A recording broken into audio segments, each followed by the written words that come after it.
dia membahasakan dirinya ustazah itu, saya sangat terpukul. Waduh, di sekolah Pernas ini semuanya ustaz dan ustazah. Luar biasa. Saya, ibu, dulu dipanggil bapak waktu saya kuliah di Pekanbaru. Lalu setelah sampai di Kerinci, saya mengisi ceramah tausiah di beberapa tempat, dipanggil ustaz. Serasa mau roboh bahu saya, serasa mau retak tulang ini. Kenapa? Karena begitu beratnya beban moral dengan titel ustaz dan ustazah itu. Tapi saya berdoa kepada ibu-ibu semua, bapak-bapak semua, mudah-mudahan dengan panggilan ustaz dan ustazah itu sehingga makin menjadikan kita orang, menjadikan kita insan yang merasa tawadhu, rendah diri, dan bisa menjaga kehormatan kita semua. Amin. Bapak-bapak, ibu-ibu yang dimuliakan oleh Allah Subhanahu wa taala, hari ini kita menyambut bulan suci Ramadan dengan tema sucikan hati, bersihkan jiwa, dan hiasi diri dengan akhlak mulia. Saya ingin menyampaikan sebuah hadis dari Rasul sallallahu alaihi wasallam. Inna fil jasadi mudghah wa idza salahat salaha jasada kullu wa idza fasadat fasada jasada kullu ala wa hiyal qalb.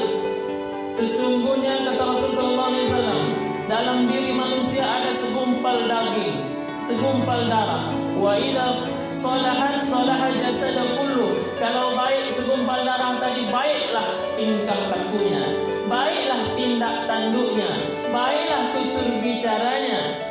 Wa idza fasadat, tapi kalau segumpal darah tadi fasad, rusak, hancur, busuk, fasada jasada kullu, maka rusaklah tutur katanya, buruklah tingkah lakunya, tak ada akhlak dalam bicaranya, tak ada akhlak dalam tindak tanduknya. Ala wahiyal qalb, apa itu? Hati, kata Rasulullah SAW. Jadi ibu-ibu yang dimuliakan Allah Subhanahu wa taala, hati kita sebetulnya kita dah terlanjur salah menggunakan istilah untuk hati. Qalbun itu artinya jantung. Karena yang sakit itu bukan hati tapi jantung. Ibu kepala sekolah naik tensinya kepada anak-anak murid yang nakal, bandel dan sebagainya. Naik tensinya, dia bilang sakit hati saya. Apakah hati yang di sini sakit? Apakah jantungnya yang berdetak? Ibu-ibu juga kecewa dengan suaminya, marah dengan suaminya yang tak pulang sore, pulang malam, subuh bahkan. Sakit hatinya, yang berdetak itu mana? Anak-anak, mungkin pasangan, mungkin ada guru-guru yang belum menikah, begitu melihat tunangannya berdetak jantungnya, bukan hatinya. Maka kita akan terlanjur menggunakan kata yang salah untuk istilah jantung. Kita gunakan istilah jantung dengan istilah hati. Maka Bapak dan Ibu yang dimuliakan Allah Subhanahu wa taala, bagaimana agar kita mensucikan hati, membersihkan jiwa, nafs, agar kiranya hati yang kata Rasulullah SAW, kalau baik dia yang segumpal ini tadi, baiklah semua tutur katanya. Kalau rusak, rusaklah segala amal perbuatannya, tutur katanya, akhlaknya jelek. Dan itu adalah hati yang tergantung kita. Lagi bagaimana tips-tips agar kita bisa menata hati menyambut bulan suci Ramadan? Maka hati itu sendiri terbagi menjadi 3. Hati terbagi menjadi 3. Yang pertama, qalbun mayyit, hati yang mati. Hati yang mati ini bagaimana? Bapak Ibu, aplikasi hati yang mati bisa kita merasakan dalam diri kita. Hati yang mati itu seperti apa? Hati yang mati itu adalah dia melakukan pekerjaan, perbuatan tidak menggunakan hati tapi menggunakan akal. Tidak ada lagi hati nuraninya, maka hatinya sudah mati. Dinasehati tidak mau menerima, malah dia balik marah dengan orang yang menasehati. Itu pertanda hatinya sudah mati, hati yang sudah mati. Tidak ada maaf bagimu. Itu adalah kata-kata orang yang terindikasi hatinya sudah mati. Yang kedua, kata dalam bahasa Islam, hati yang kedua itu jenisnya adalah qalbun mali, atau hati yang sakit. Yang sering menderita. Kenapa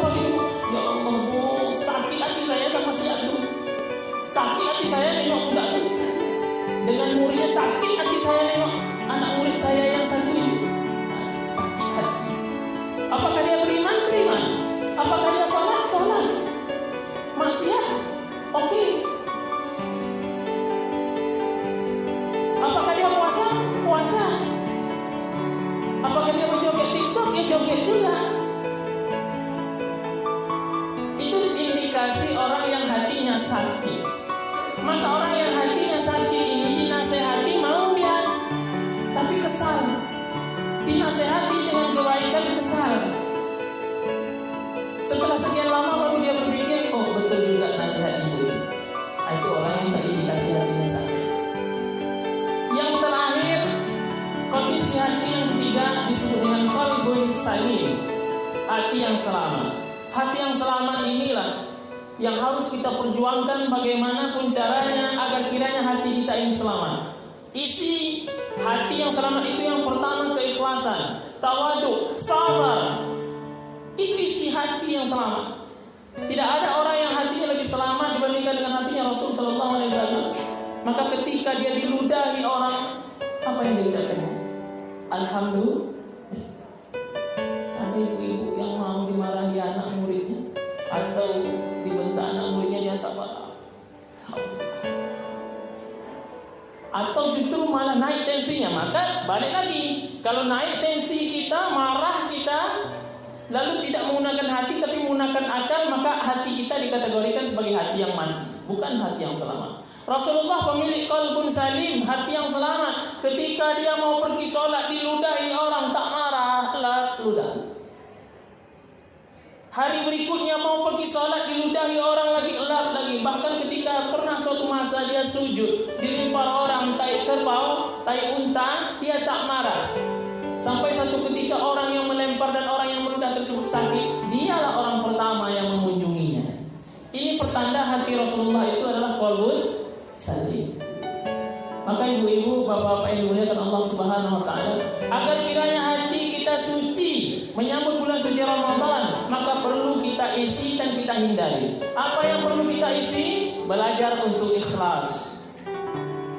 Belajar untuk ikhlas dalam segala apapun bentuknya. Seorang istri akan dinilai lebih di hadapan Allah Subhanahu wa taala dibandingkan dengan suami. Sekarang zaman emansipasi wanita. Ibu-ibu bekerja, suaminya juga bekerja. Tapi Islam itu adil. Kenapa adil? Gaji suami juga untuk istri, gaji istri tidak untuk suami. Jadi ibu di sini saya yakin ibu-ibu yang pandai mencari duit.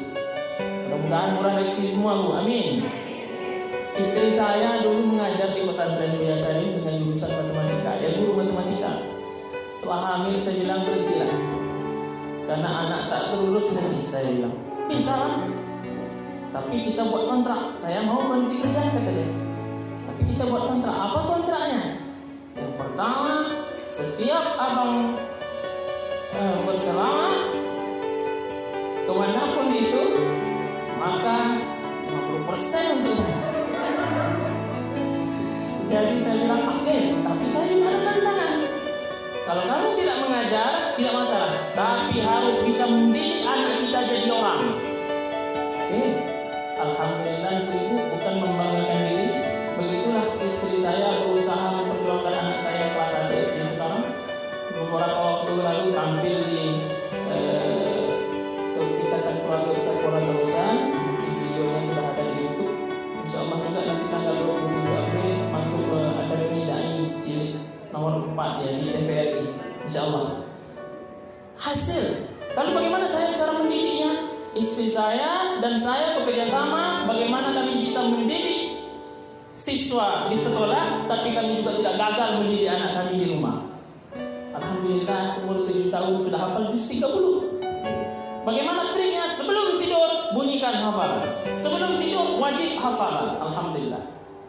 Maka istri saya sudah tidak lagi mencari duit, tapi pandai mencari duit. Pandai dia mencari duit. Pernah saya mendapatkan uang lah, duit, saya simpan di tempat yang tersembunyi. Tiba-tiba saya pulang, saya buka lah tempat rahasia saya. Tak ada lagi dah. Rupanya dia pandai mencari duit. Walaupun tak kerja, pandai mencari duit. Saya bangga dengan istri. bapak-bapak harus sering membahagiakan istri jika ingin rezeki kita lancar. Setuju Ibu? Muliakan istri, bila perlu dapat gaji utama. Nih istriku tercinta 10 juta, terima kasih bang. Belakang yang 20 juta tidak usah cerita tuh. Rezeki kita, kenapa? Seorang istri doanya itu dimakbulkan oleh Allah Subhanahu wa Ta'ala. Rezeki istri melalui anak, melalui istri, maka rezeki kita ditambahkan oleh Allah Subhanahu wa Ta'ala. Muliakan istri, insya Allah rezeki kita akan mana. Jangan salah. Kadang-kadang bapak-bapak ini ya menginginkan istrinya tampil cantik, tak kayak ibu sebelah. Wah, membanding-bandingkan ibu sebelah tuh padahal sederhana saja, cantik, padahal udah tua tapi cantik. Kamu umur 30 kayak ini tampilannya apa? Duit yang abang kasih itu 1 juta sebulan mah. Harga kan 30.000 sekilo sekarang. Abang istri ibu itu, istri bapak itu kosmetiknya Wardah lah. Abang beli bedak untuk saya tepung gandum kasih. Jadi kalau ingin istri cantik maka apa kata bahasa masyarakat, perlu ada modal. Modal istri itu cantik. Istri pun cantik depan tampil depan suami, jangan depan orang. Maka ibu-ibu, bapak-bapak yang melihat Allah Subhanahu wa Ta'ala, bagaimana cara kita menata hati kita menyambut bulan suci Ramadan ini? Isi dan jauhi, isi dan buang. Apa yang perlu diisi? Keikhlasan, tawadhu, rendah diri, merasa tidak ada apa-apanya dibanding orang lain. Maka ikhlas itu perlu kita tanamkan, kita biasakan dalam diri kita untuk selalu berlaku ikhlas. Yang berikutnya yang harus kita isi adalah kesabaran. Saya yakin ibu-ibu nanti bulan Ramadan kesabarannya lebih diuji. Maka daripada itu bulan Ramadan bulan yang mulia, pahalanya berbeda dibanding bulan lain, dosanya pun berbeda dengan banding bulan lain. Kesabaran betul-betul diuji. Terutama ibu-ibu kalau dah sore mulai jam 1, dia duduk di depan dapurnya, depan makanan. Dia harus sabar dengan makanan itu dari jam 1 sampai jam 6, sampai waktunya berbuka puasa. Itu kesabaran yang betul diuji. Kadang-kadang hal-hal makruh pun dikerjakannya. Colek sedikit makanan, rasa sedap, diam-diam makan nasi. Itu perkara puasa ini perkara hati dengan Allah Subhanahu wa Ta'ala. Orang tak tahu kita puasa atau tidak. Kita yang tahu kita itu puasa atau tidak. Hanya kita dengan Allah yang tahu kita itu puasa atau tidak. Ketika kita tidak lagi sabar, kita coba makan, bersembunyi makan. Di depan orang kita mampu tetap puasa. Ya tetap puasa kita, tapi kita lah yang tahu kita itu puasa atau tidak dengan Allah Subhanahu wa Ta'ala. Maka kesabaran ibu-ibu betul-betul diuji. Apa yang harus dibuang agar penyakit hati itu hilang, agar kita mendapatkan derajat qalbun salim, hati yang selamat. Yang harus dibuang jauh-jauh penyakit hati, syirik, iri, dengki, takabur, sombong, ria. Jangan rusak pahala puasa kita dengan ria. Nanti akan muncul waktu di mana ibu-ibu habis sholat tarawih dengan lipstik Wardah. Alhamdulillah selesai tarawih pertama.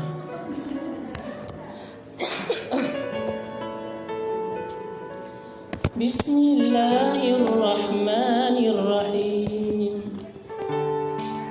Alhamdulillah selesai mengaji hari ini.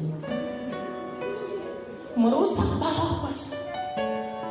Puasa itu kalau kita para guru tahulah bahwasanya siswa itu ada nilai KKM, nilai standar yang harus dicapai oleh setiap siswa, nilai KKM.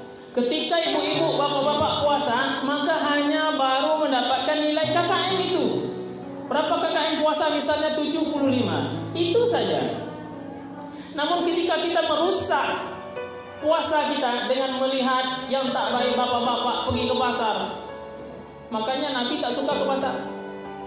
Tempat yang paling tak suka dikunjungi oleh Rasulullah SAW adalah pasar. Kenapa? Banyak hal yang terjadi di pasar. Ibu-ibu yang berbaju sempit, baju sempit. Pusatnya nampak? Oh iya, tutup. Naik belakang. Belakangnya nampak? Oh iya, tutup. Naik depan. Nampak pusatnya. baju sempit. Ustaz lewat dia di pasar kadang-kadang. Jadi macam mana? Tujuh mata, buka sikit. Dosa. Maka pahala puasa yang 75 tadi berkurang dengan hal-hal. Apakah batal? Tidak.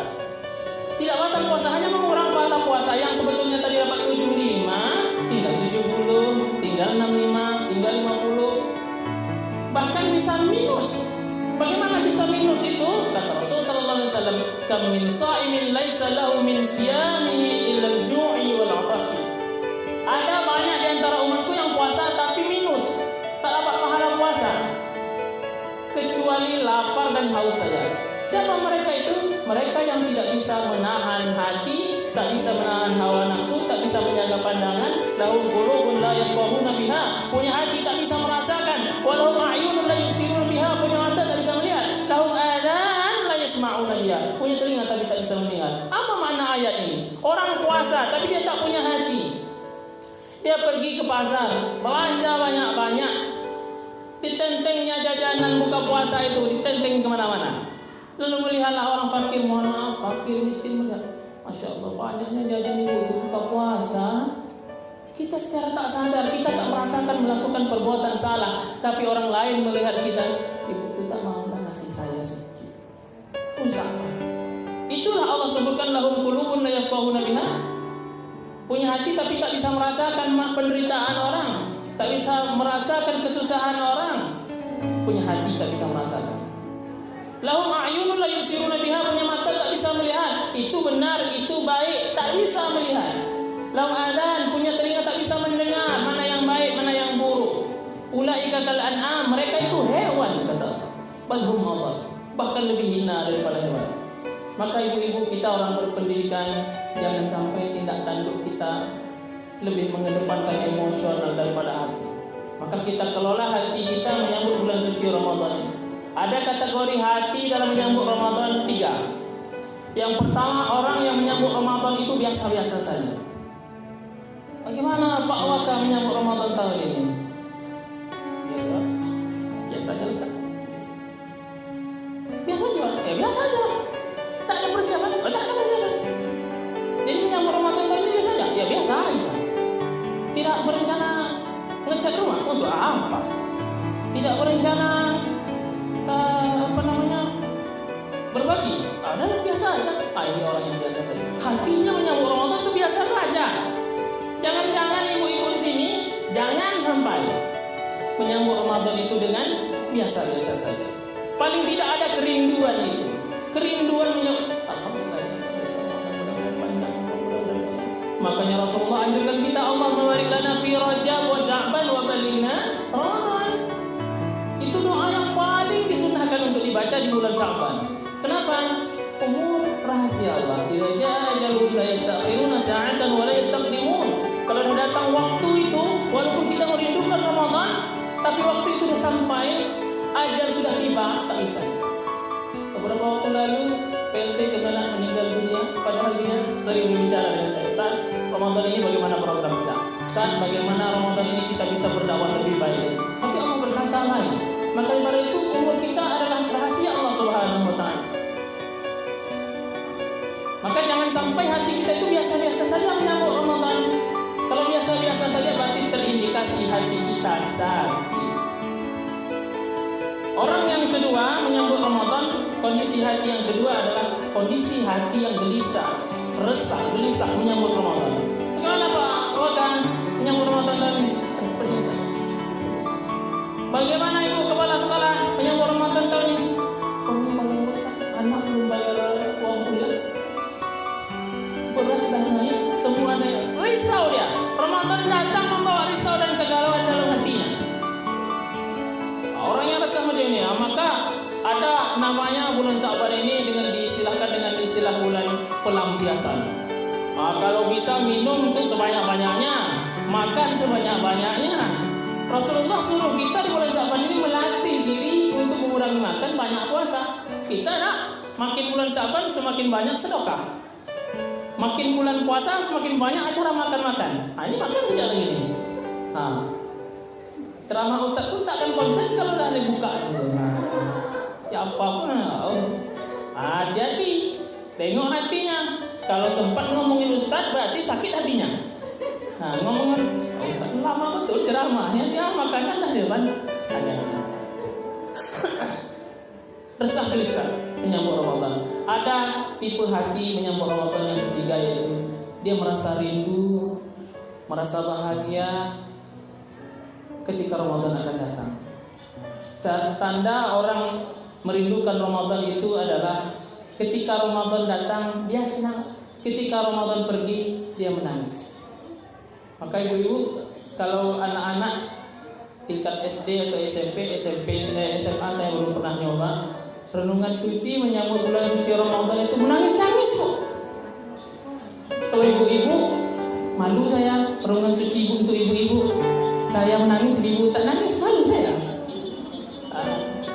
Maka mari kita sambut bulan Ramadan ini, tata hati, persiapkan diri. Yang pertama harus disiapkan itu tak lain tak bukan ilmu tentang puasa. Sehingga puasa kita itu berkelas, puasa kita itu berkualitas kalau kita tahu ilmu tentang puasa. Kenali mana yang makruh dalam puasa, kenali apa saja yang membatal puasa, kenali apa saja yang disunnahkan ketika berpuasa, kenali amalan-amalan apa saja yang disunnahkan di bulan puasa, maka puasa kita akan bernilai di hadapan Allah Subhanahu wa taala. Dan jangan lupa tata hati kita untuk belajar ikhlas. Ramadan madrasatus sholihin. Ramadan ini nanti adalah sekolah, madrasatus sholihin. Sekolah bagi orang-orang soleh, bagi orang-orang Islam. Sekolah apa yang perlu disekolahkan? Hati perlu disekolahkan dengan kesabaran, keikhlasan, tawadhu, qanaah dan sebagainya. Merasa cukup terhadap apa yang diberikan Allah. Kita sekolahkan mata kita yang biasanya suka jelalatan, jalan tengok kanan, tengok kiri. Sekarang kita sekolahkan mata minimal di bulan suci Ramadan. Dalam Islam berjalan pun diatur. Dalam Islam berjalan itu diatur. Bagaimana? Tatap ke depan, fokus. Aghadul basar, jaga pandangan. Jangan tengok depan lupa yang listrik. Maka jaga pandangan. Tapi tak juga gini sampai tak nampak. Jaga pandangan dalam Islam itu maksudnya tatap ke depan, senyum diumbarkan senyum. Karena senyum itu juga bagian daripada surga. Tata hati kita. Sekolahkan mata kita agar tidak melihat hal yang. Sekolahkan telinga kita untuk tidak membicarakan, mendengarkan yang. Sekolahkan mulut kita untuk tidak membicarakan, kumpul membicarakan orang lain, itu mengurangi pahala puasa. Maka kenapa orang puasa itu tidurnya bernilai pahala? Karena lebih baik dibandingkan dia kumpul membicarakan aib orang, membicarakan keburukan orang. Apa itu aib, Bu? Aib itu adalah sesuatu yang orang lain tidak ingin diketahui. Itu aib. Kita membicarakan aib orang lain itu berdosa. Berdosa membicarakan aib orang lain. Kalau keburukan orang lain yang aib yang kita ceritakan itu pun benar, kita pun tak dapat pahala. Itulah dia, aib itu harus disembunyikan. Makanya dalam doa, ya sattar fastur uyubana ya sattar. Ya Allah, tutuplah aib kami. Ketika Allah dah tutup aib kawan-kawan kita, jangan kita berusaha membukanya. Bahkan itu dilarang. Dalam Al-Quran itu dijelaskan, wala yantab ba'dukum ba'da. Jangan kepo. Itu bahasa anak sekarang. Kepo saja itu dapat dosa kita. Apa itu kepo? Duduk ibu itu dengan ibu. Itu dah dosa tuh. Dalam Al-Quran, wala tajassasu, jangan cari kesalahan orang. Wala yantab ba'dukum ba'da. Jangan kepo. Nak tahu urusan orang. Duduk, kawan. Itu mau cari tahu saja sudah dosa. Maka jangan pernah peduli dengan urusan orang lain kecuali untuk membantu orang lain. Inilah yang bisa saya sampaikan. Mohon maaf atas segala kekurangan dan kekhilafan. Mudah-mudahan kita bisa menyambut bulan suci Ramadan dengan hati yang suci, dengan jiwa yang bersih, dan hati yang bersih, jiwa yang bersih, dan secara otomatis akhlak kita insya Allah akan mulia. Berkumpul dengan orang-orang saleh, kalau kita merasa hati kita terindikasi sakit, tanda-tandanya itu tadi yang saya katakan, susah melihat orang lain senang, senang melihat orang lain susah, itu terindikasi hati kita sakit. Obat hati itu ada 5. Obat hati ada 5. Yang pertama baca Quran, sholat malam, berkumpul dengan orang saleh. Kalau kita ingin hati kita yang sakit tadi menjadi sembuh, sehat, maka banyak berkumpul dengan orang-orang yang soleh, jangan berkumpul dengan orang yang salah, semakin sakit hati kita. Mudah-mudahan apa yang saya sampaikan bermanfaat untuk kita semua. Akhirul kalam, minallahu musta'an wa ilaihi tiklan. Assalamualaikum warahmatullahi wabarakatuh.